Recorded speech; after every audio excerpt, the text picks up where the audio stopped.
म्हणजे आयुष्यामध्ये कार्य करत असताना आम्हाला अशा प्रकारे कार्य करायचं आहे की एखादी वस्तू गेली आमच्याकडून तरी सुद्धा शोक करण्याऐवजी ठेविले अनंते तैसेची राहावे, चित्ते असू द्यावे समाधान. अशा प्रकारे आम्हाला राहता आलं पाहिजे. जैसी स्थिती आहे तैशा परी राहे, कौतुक तूप आहे संचिताचे. अशा प्रमाणे आम्हाला राहता आलं पाहिजे. आम्हाला आमच्या आयुष्यामध्ये काही गोष्टी अशा आहेत की त्या विसरायच्या आहेत. विसरलो तरच आम्हाला मुक्ती आहे, विसरलो तरच आम्हाला मोक्ष आहे, विसरलो तरच आम्हाला सुटता येणार आहे, या रहाडगाड्यातून मोकळं होता येणार आहे. आणि काही गोष्टी आमच्या आयुष्यामध्ये अशा आहेत की त्या विसरता कामा नये, त्या विसरता कामा नये. जर मोकळं व्हायचंय, सुटायचंय, या रहाडगाड्यातून जर मुक्त व्हायचंय तर विसरता कामा नये. तेवीची तेनी अवसरे जे आवडोनी जीवी उरे, ते मरणाची ये मेरे फार हो लागे. आणि मरणे जया जे आठवे, तो तेची गती ते पावे, म्हणून सदा स्मरावे मातेची तुवा. आम्हाला अखंड भगवंताचं स्मरण ठेवायचं आहे, आठवण ठेवायची आहे, नामस्मरण करायचं आहे, सतत सतत प्रयत्न करायचे आहेत. देव कार्य घडावं, धर्म कार्य घडावं, यासाठी सतत सतत प्रयत्न करायचे आहेत. का आमचा शेवटचा दिवस गोड व्हावा असं जर वाटत असेल तर आम्ही अखंड भगवंताचं नामस्मरण करायचं आहे. देवाला विसरता कामा नये, देव कार्याला विसरता कामा नये, देवाचं नाम विसरता कामा नये. मग आम्हाला विसरायचं आहे जे आज आम्हाला आमचं वाटतंय ते कुठपर्यंत आहे. अगदी सोपं उदाहरण सांगू का?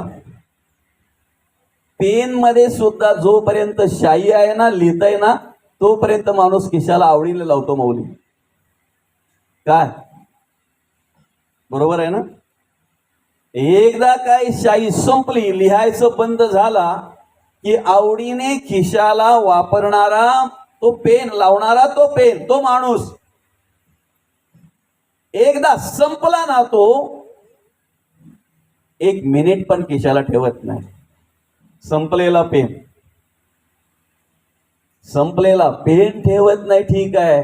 संपलेली माणसं सुद्धा माणूस आपल्या आयुष्यातून तशीच बाजूला करत असतो, तशीच वगळत असतो. मुलं माझी आहेत कुठपर्यंत? जोपर्यंत त्यांच्या सगळ्या आशा अपेक्षा पूर्ण होतात, त्यांच्या मनासारखं आम्ही वागतोय तोपर्यंत. बाई माझी आहे कुठपर्यंत? घरदार माझं आहे, कुटुंब माझं आहे, समाज माझा आहे, सोयरे माझे आहेत. जोपर्यंत मनासारखं वागतोय ना, तोपर्यंत हे सगळे माझे आहेत. मनाविरुद्ध झाला, मनाविरुद्ध वागला, मनाविरुद्ध काही आमच्याकडून झालं, तिथेच प्रेम कमी झालं जातं, तिथेच प्रेम कमी झालं जातं. क्या लेके आयो रे जग में, क्या लेके जाएगा, 2 दिन की जिंदगी है 2 दिन का मेला. ऐका, जे आज आमचे आहेत ते काल आमचे नव्हते, आज आहेत. सत्य का भ्रम? आज आमचे आहेत, सत्य का भ्रम? नाही कोणाचे कोणी, तुझे नव्हे रे कोणी, अंती जाशील एकला रे प्राण्या माझे माझे म्हणून. बंधू कोणाची, बहीण कोणाची, कोण कोणाचे सगळे सोय रे, मेल्या पाठी सर्वच राहील, तुटतील धागे दोरे प्राण्या मायेचा बाजार. 2 दिवसाची तुझी जवानी नाही पुढे टिकणार रे, वृद्धपण येता जवळी वैद्य काय करणार, प्राण्या मायेचा बाजार. काय ज्या वेळेला एखाद्या अंतिम संस्कारासाठी आम्ही जातोय की नाही एखाद्याच्या, त्यावेळेला आम्ही अनेक गोष्टी अनुभवत असतो, फक्त त्याचा विचार करत नाही, हे दुर्दैव आहे. अनेक गोष्टी अनुभवत असतोय आम्ही, फक्त त्याचा मनापासून विचार करत नाही, हे दुर्दैव आहे. बरं का? ज्यांना आम्ही आमचे समजतो ना, काही येतात, तोंड दाखवतात, निघून जातात. कोणाला तोंड दाखवतात? त्याच्या मुलाबालांना दिसलो पाहिजे, आलो होतो म्हणून. साहेब काय 4-4 तास थांबायला नाहीत काही, पण अभिमान काय असतो? साहेब येऊन गेले, साहेब येऊन गेले. काय बाकी नातेवाईक बिचारी अनेक कामं असतात त्यांची, थोडाफार थांबतील आणि मग शेवटी जाताना विचारून जातात, सांगून जातात, दादा अमक्या अमक्या ठिकाणी पण मला जायचं आहे, बरं का. बाकी आपलेच म्हणतात फार उशीर झाला आता उचला, फार उशीर झाला आता उचलायला हरकत नाही. नाही पण अमक्या अमक्या ठिकाणची पाहुणी येणार आहेत, येतील ना तोपर्यंत. ऐकलंय का कधी हे शब्द ऐकलेत त्या? नेहमीच ऐकताय. तोपर्यंत येतील ना.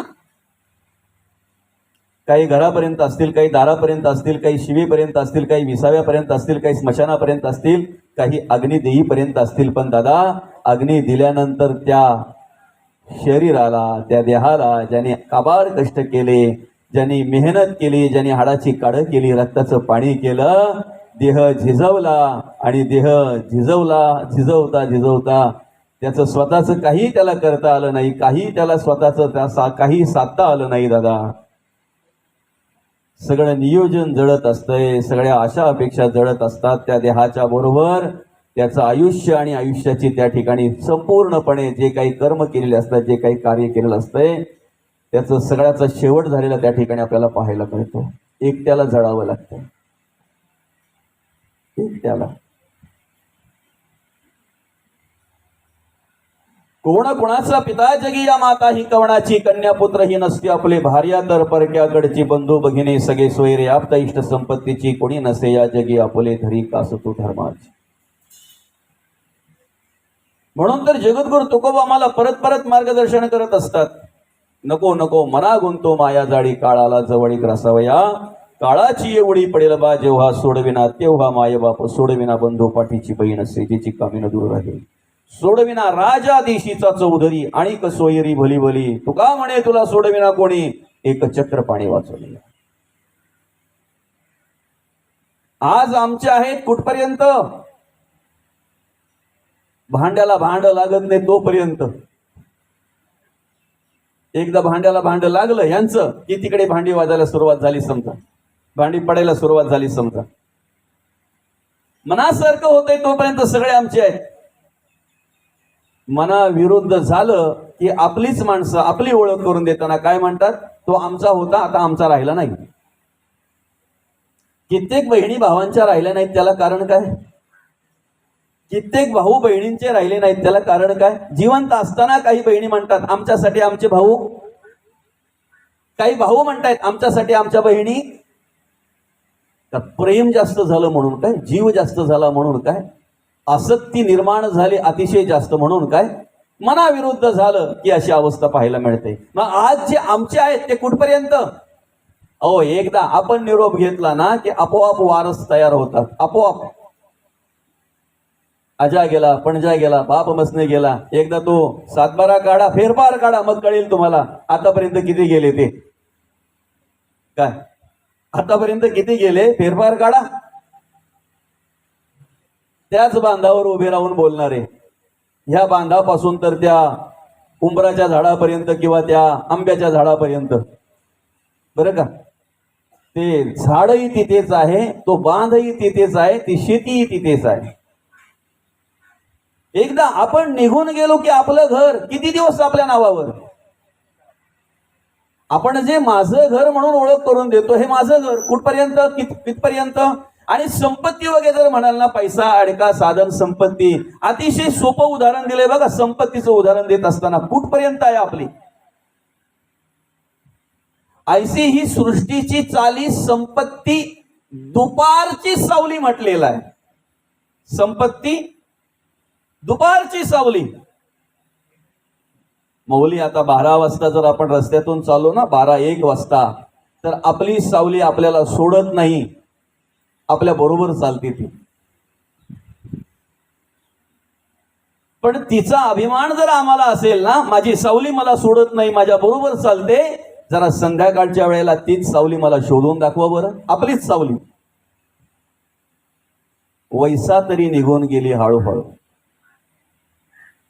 आपल्या डोळ्यासमोर कित्येक गरीब असलेले श्रीमंत झाले आणि कित्येक श्रीमंत असलेले गरीब झाले, रोडपती असलेले करोडपती झाले आणि करोडपती असलेले रोडपती झाले. दादा या सगळ्याची जी अरे सकाळी उगवणारा सूर्य सुद्धा संध्याकाळी मावळतो. एवढं जरी स्मरणात ठेवलं तरी चिकार झालं, भरपूर झालं. काय सकाळी उगवणारा सूर्य सुद्धा संध्याकाळी मावळतोय. सकाळी उमलणारं फूल सुद्धा संध्याकाळी कोमेजलं जातंय. आपण कोण आहोत? कोण आहोत आपण? आपल्याकडे काय आहे?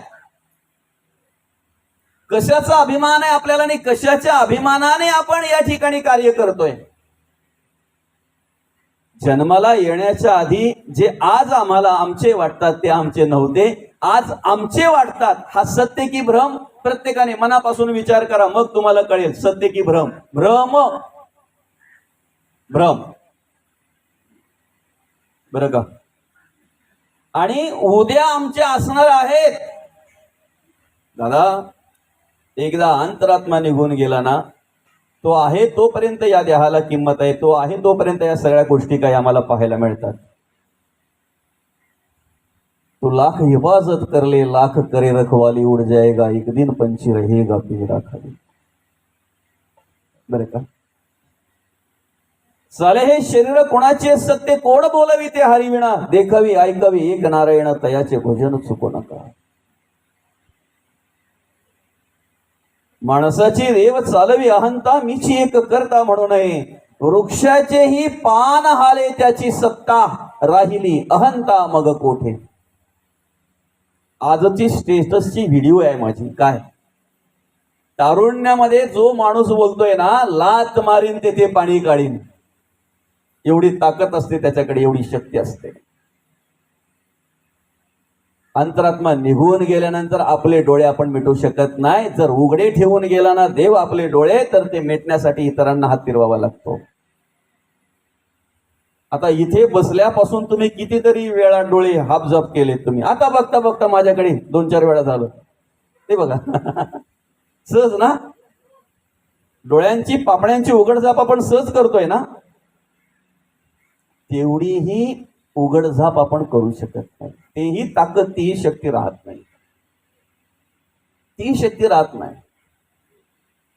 मग आम्ही स्मरणात ठेवलं पाहिजे की जो देव आम्हाला सांभाळतोय, जो देव आमची सेवा करतोय, आमच्या शरीरामध्ये राहून, आमच्या देहामध्ये राहून जो देव आम्हाला सांभाळतोय, त्या देवाचं आम्ही स्मरण अखंड ठेवलं पाहिजे. त्याची आठवण आम्ही अखंड ठेवली पाहिजे.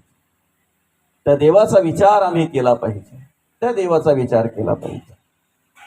बरं का? देहाला सगळं आहे.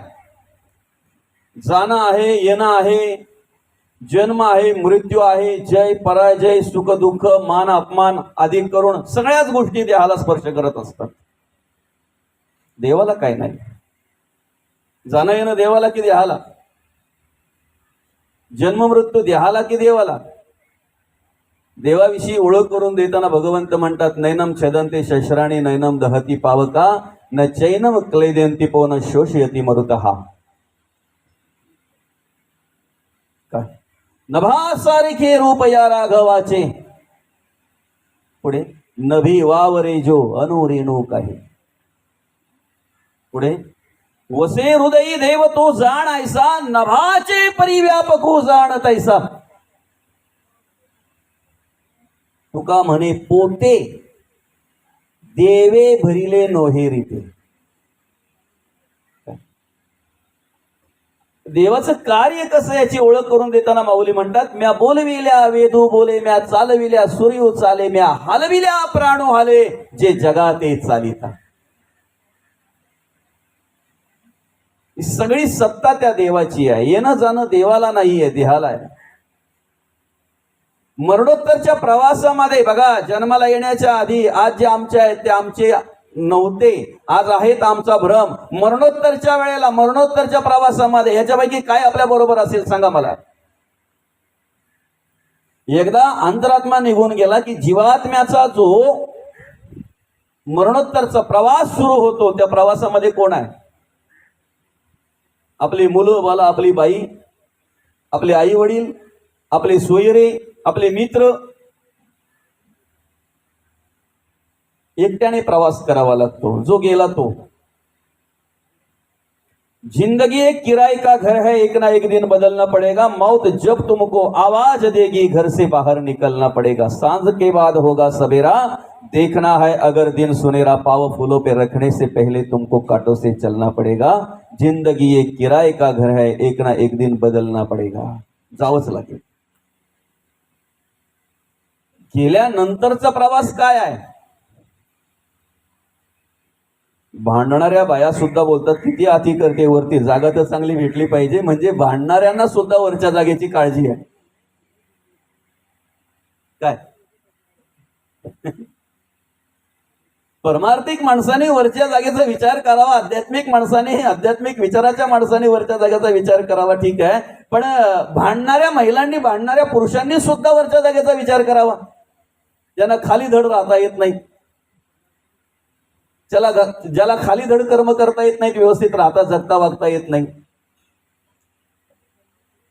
प्रत्येकाचा अट्टासही मुक्त व्हावा, मोकळा व्हावा, मोक्ष मिळावा, सुटलो पाहिजे. पुनरपी जननम पुनरपी मरणम पुनरपी जननी जठरी शयनम. काय म्हणतात माऊली?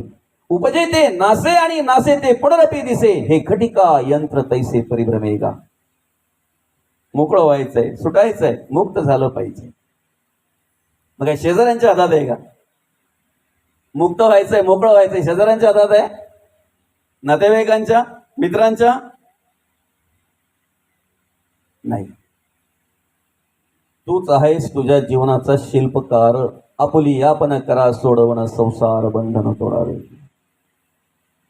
संसाराच्या बंधनामध्ये आम्ही स्वतः गुंतलेलो आहोत. आम्हाला कोणी गुंतवलेलं नाही, स्वतः गुंतलेलो आहोत. बरं का? मायेमध्ये आम्ही स्वतः गुंतलेलो आहोत. मायेच्या जाळामध्ये, अज्ञानामध्ये, अंधश्रद्धेमध्ये, भ्रमामध्ये, देहबुद्धीमध्ये आम्ही स्वतः गुंतलेलो आहोत. एवढ्या सगळ्यातून आम्हाला मुक्त करायचं आहे, एवढ्या सगळ्यातून आम्हाला मुक्त व्हायचं आहे.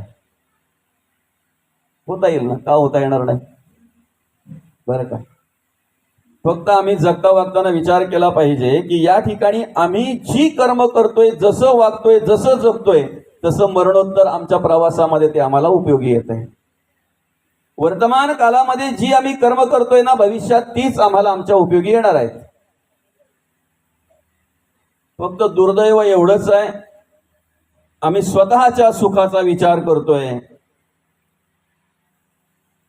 पण दुसऱ्याला दुःख दिल्याशिवाय राहत नाही. आम्ही स्वतःच्या समाधानाचा विचार करतोय,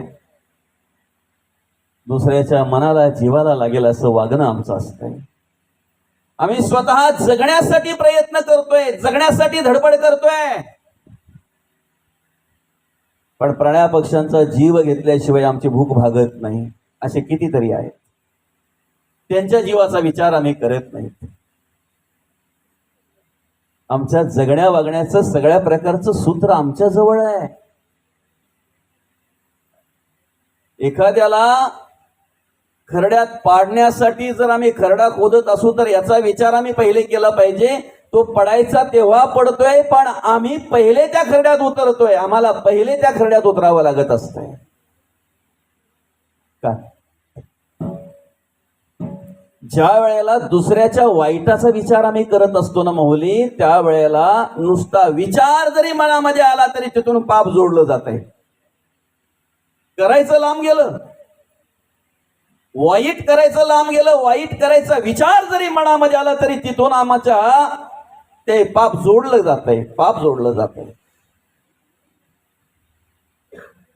दुसऱ्याला आम्ही खरड्यात टाकण्याचा प्रयत्न करतोय, दुसऱ्याचं नुकसान करण्याचा प्रयत्न करतोय, पण दुसऱ्याचं नुकसान करता करता आमचा किती नुकसान होतो याचा विचार आम्ही करत नाही. मला सांगा, एखादी घटना घडली, एखादी गोष्ट घडली की आम्ही त्याच गोष्टीचा विचार करत असतो. अगदी लहानापासून मोठ्यांपर्यंत, अगदी तरुणांपासून वृद्धांपर्यंत, महिलांपासून पुरुषांपर्यंत सगळ्यांकडे एकच विचार तो असतो. गल्लीमध्ये बसले तोच विचार, घरात बसले तोच विचार, कोणाच्या ओटीवर बसले तोच विचार, कोणाच्या पायरीवर बसले तोच विचार. मला सांगा, ज्या वेळेला तुम्ही दुसऱ्याचा विचार नको त्या प्रकारचा करताय, त्यावेळेला पुण्य जोडलं जाते की पाप? एखादीची निंदा ज्या वेळेला तुम्ही करताय, मत्सर तिरस्कार ज्या वेळेला करताय, त्यावेळेला पाप जोडलं जाते की पुण्य जोडलं जाते? आमच्या अनहिताला कारणीभूत आम्ही आहोत ना, आमच्या बर्बादीला कारणीभूत आम्ही आहोत, आमच्या अधोगतीला कारणीभूत आम्ही आहोत हे आम्हाला कळत नाही. एकाच गावातून एक भाजीच्या जुड्या विकणारा होता. मेथीची भाजी, शापूची भाजी, त्या जुड्या नाही का असतात, पालक, कोथिंबीर, अशा पालेभाजीच्या जुड्या विकणारा तो माणूस होता. आणि त्याच गावातून एक माणूस, मडक्याचा धंदा होता त्याचा, मडकी विकायचा. बरं का मौली, मडकी विकायची. आणि मग ते दोघेही टिटवाळ्याच्या बाजारला जायचे.